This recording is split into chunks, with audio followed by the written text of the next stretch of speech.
everyone, welcome back to another Star Wars Galaxy of Heroes video. So today I'm going to cover a subject that one of my viewers recommended, and that is going over my roster, just kind of giving a review of the teams that I have, my regrets, things that I really got a lot of use out of, that sort of thing. So I wanted to kind of go over that, give you guys an idea of kind of my journey through the game over the past 8 or 9 months now, and let you guys know what's really worked and what has not worked. So, but first, before we hop into that, if this is your first time to the channel or have been watching for a little while, please consider hitting that subscribe button for some more Star Wars Galaxy of Heroes videos in the future. All right, let's hop over. I wanted to pull this up in my squad management section just because you can see the groups of squads that I have a little better. So, first major team that I went after and relicked was JKR, and I generally have him actually in this lineup.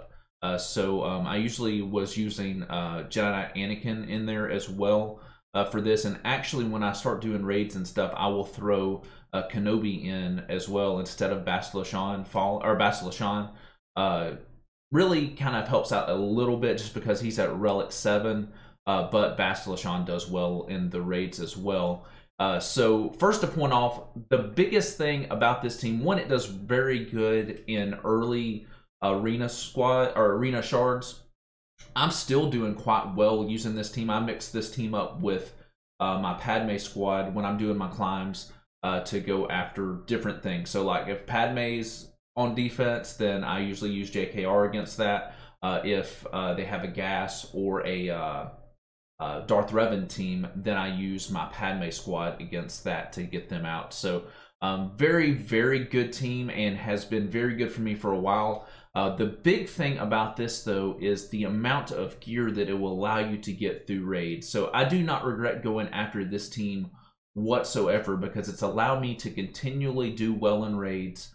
This can definitely solo the lower raids like Pit. I can solo the tank raid as well with this squad, and then it does pretty well in the heroic Sith raid as well. I usually finish in the top 10, at least usually top 5, and a big chunk of that damage that I put out is because of this JKR team. So I highly recommend this squadron as one of your first ones because of how well it will do in raids and your arena shards, because you're going to get a lot of gear and a lot of crystals out of this investment. So I definitely don't regret that one, and definitely would recommend actually the path right now, and I'm going to be doing a video later on as far as what I think the new best starter team routes are going. But I think if you go that traditional Phoenix route, get those Jedi, you're starting to unlock the Jedi for Grandmaster Yoda. By going that route, I think is going to be the fastest route to get JKR and the best route to go starting out, especially with how good the Empire is with the Vader rework. All right, so next squad we'll look at is Padme. Padme is a really good counter team. She helps me a ton when I'm going up. Like I said, I can take out full relic gas teams with my Padme squad. I can take out full relic Darth Revan teams with my Padme squad. So in my arena shard right now, if I didn't have her, there's no way I would be able to get #1 every day. So between having her and JKR, she's been very solid. Now she's not as good in raids, but when it comes to countering some of the big meta teams, especially like you're talking about a full Relic 7 gas teams that I'm going up against on a consistent basis, I usually win those about 90-95% of the time with this team. And it has a lot of versatility in it as well, because the way that you mod Padme really can change up how you counter different teams. So I definitely recommend this team. One, the way to get this is I went through Separatists and got the bugs, and those are really good, especially for early on GAC. But it's a good route to lead into this Padme squad, and you just can't go wrong with Galactic Republic. There's so many uses for them within the game as far as counters goes, but their ships are also very good as well. So it's a really good investment and one that I don't regret at all. All right, so the next team that I'm working on big time right now is this Empire Sith mix up. I'm also going to throw Darth Treya in here and start working on her as well as part of having some cogs that I can change out within this team.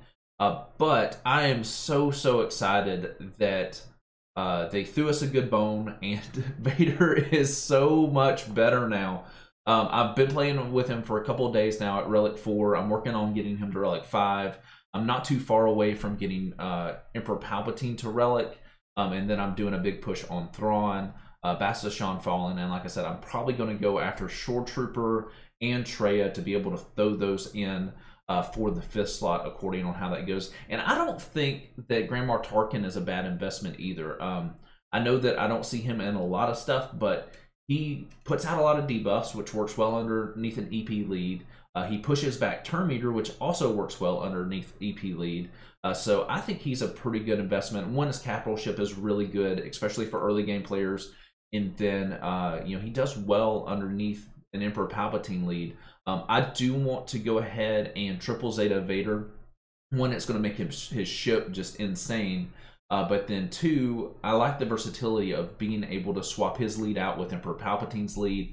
It really can make this team counter different squads just by changing out the leader ability. And then also under Vader, you could also pull Emperor Palpatine and maybe Bastila Shan Fallen out and make a separate team of for your GACs and that sort of thing. So there's a lot of different play between the Sith Empire mix-up that I think is really good. And like I said, with Vader, I'm going all out in this investment because I think he's going to be the next big counter thing. So like I went after Padme because of the counters that she can do.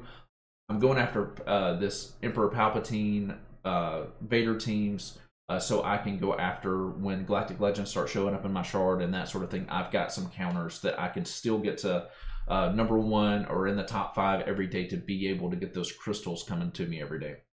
All right, so next we've got Shaak Ti clones. This is another just really solid team that I don't regret. So I purchased the Hyperdrive bundle when it came out in December. So a lot of these teams have been built off of what you get there. So you get a lot of clones with the Hyperdrive bundle now. You do not get ARC Trooper, so you have to farm him up, and you don't get Shaak Ti. But making that investment into this team, one, it's going to be great for gas teams later on when you get all these characters up to Relic. But Shaak Ti herself is a very good leader. This team, even at lower gear levels, can put out a lot of damage and can run around other teams. So I don't regret this one at all. My only regret on a lot of these teams is that I don't have the ability, to put the gear on them right now that I want to put on them. Like right now, my main focus is this EP team, where it's kind of put my clones and Shaak Ti on the back burner. And then the next squad here we're looking at is Commander Luke Skywalker.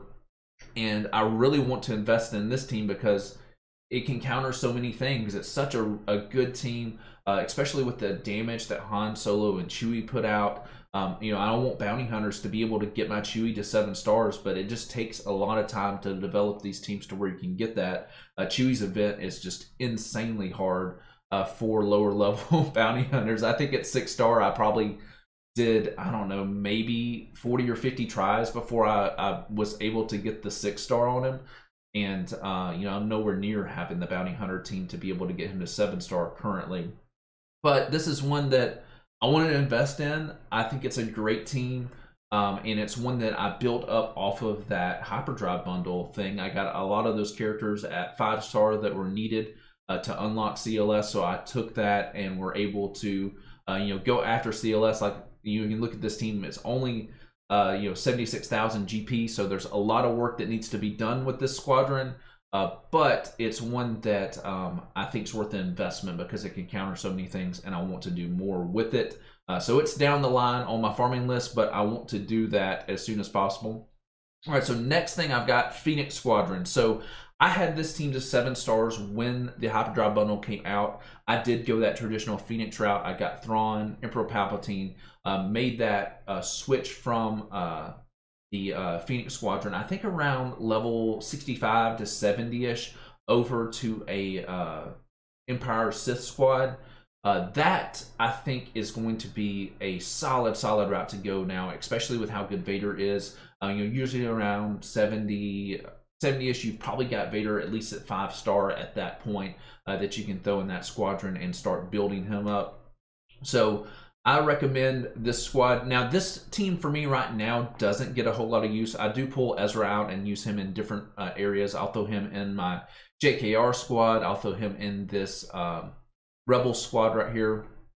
But when I do make the jump up another level, then they may get more use in GAC because of having to add an extra team on offense and on defense. But this is a great starter team. You just can't get wrong with this team. It's been kind of tried and true for several years, and it was a good leveling experience for me with this squadron. And I don't recommend necessarily putting a lot of gear into this squad. The only one here that I would like to gear up more currently would be Ezra, just for his use in my JKR squadron. But other than that, it's got a lot of use early game, and then below it here is what I'm doing to counter it when I see it now. So I've got my nest up to gear 11. I'm working on gear 12 on her, and then got the Zeta going. So I've got her specifically so I can counter some of these Phoenix squads when I see them on defense on GAC. I don't regret this one at all. My only regret with Nest is I would love to have her at Relic right now, and I've got so many farms going that I'm not able to do the investment that I want to. But I want to, hopefully within the next month or two, at least get her to gear 12, and then maybe start pushing Relic. She'll probably be my next Relic when I finish up what I'm doing with this Emperor Palpatine Vader squadron. I think I'm going to go after the Relic on her after that. All right, so my defensive squadrons. So bugs, very, very easy to farm early on in the game. I highly, highly recommend them. Like I said, one, this leads to Padme, but in early GACs, this team has definitely gotten a lot of holds for me. Now, recently, they seem to be getting taken out. The higher that I've gone up, especially since I hit Division 5, it seems like everybody's got a counter for them, myself included. I got teams that I knew would specifically counter bugs because they are such a pain. So very, very good for early GAC. And what I've been doing here recently, and what I think I will continue to do, is maybe start throwing my Padme on defense and pulling the bugs out more often for offense, because they are a good offensive team as well as far as getting high banners. A lot of times you can kind of extend it out to where you can get your protection back and get 60 banners with bugs.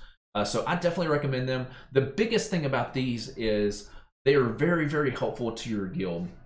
If you get them to gear 12, and this is what I would recommend. I would like to get a Relic on Brood Alpha and maybe Spy and Geo Soldier, actually, just because of my ships. But the big deal on this is this gets your Watch Shards, and you use them quite a bit in Darkside GOTB. And if you just get them to gear 12, like I get Watch Shards every time. As a matter of fact, I just got through doing the mission today. Easily got my Watch Shards for my guild just by having them at gear 12. And I highly recommend, if you're going that, make sure you watch some videos, guides on how to do that. You just have to be wise on how you're ability blocking the characters with AoE abilities, and you can make that through that mission quite easily with these bugs. But they have a lot of use. They're not very good. They have a lot of use in TBs. They're not very good, and they do good in territorial wars, but they're not good in raids. So they're not a good raid investment, but they are good for GAC. Like I said, TB, TWs, they're great for defense. You can use them for offense as well. So I highly recommend that squadron. Don't have any regrets there. So next one, Night Sister. So this is one that has done pretty well for me, even at low level gear. On defense in territory or in GACs. This is one that I wouldn't have gone after at all had I not had a bunch of them from the Hyperdrive bundle purchase. They're very, very good, and I really want to invest more in them, and especially I want to be able to gear them up enough to be able to use my Anakin to go after the phase 3 of the heroic Sith raid, because you can do that squadron where you just get 1,000,000 tons at Anakin. But I really need them at least around gear 11, gear 12 on some of them to be able to do that and get that to work properly. But I don't regret the star investment in there. I do wish I had more gear that I could throw their way. Now, the biggest regret here on the next one is bounty hunters are used for so many different game modes in this game. Now, boss definitely helped me carry a bunch of those game modes that I was really struggling with. But I really would like to do a much bigger investment in my bounty hunters to make them much better. One, I want to get Chewie unlocked. And like I said, there's a bunch of things, especially like the events that come around that use bounty hunters. They're used for a ton of different events. Whether it's the bounty hunter tag or the scoundrel tag that they're used for. This is one that I would recommend early on in the game. If you've got the investment, do that because they're used for so many different things. You think of like credit heist where you need the scoundrels, use bounty hunters for that. And like I said, there's all those events that are they're useful for.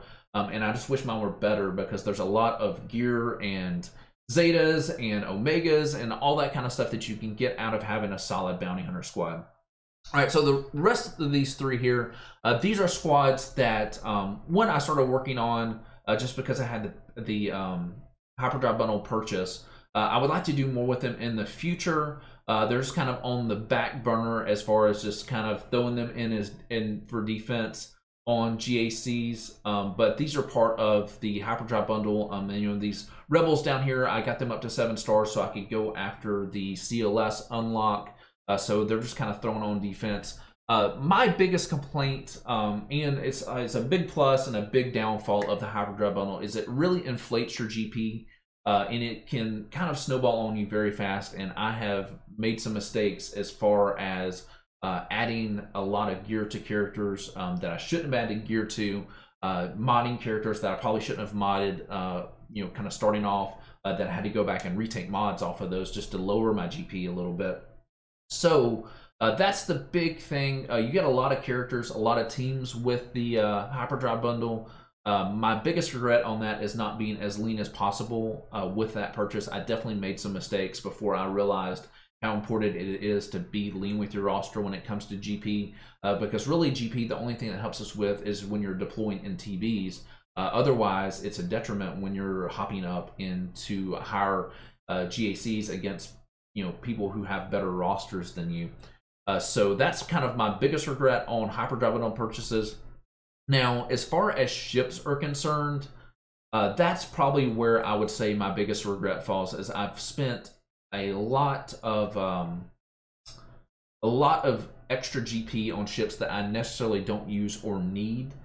So there's a lot of them currently that I put investments into that I really just don't use, and a lot of them came with the Hyperdrive Bundle too.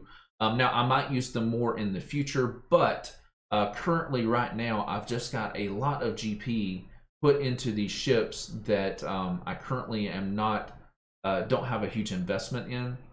Now, as far as ships are concerned, I currently use I use Houndstooth quite often now. Almost got him to 7 stars, thankfully, but that's a great tank starting off. But the Bugs trio, extremely good in early game. Hyena of Armor, Vulture Droid, I've kind of got those set up to have Malevolence later on. I kind of wish that, probably my biggest regret is use of Get 2 currency. So I'm going after Malevolence right now.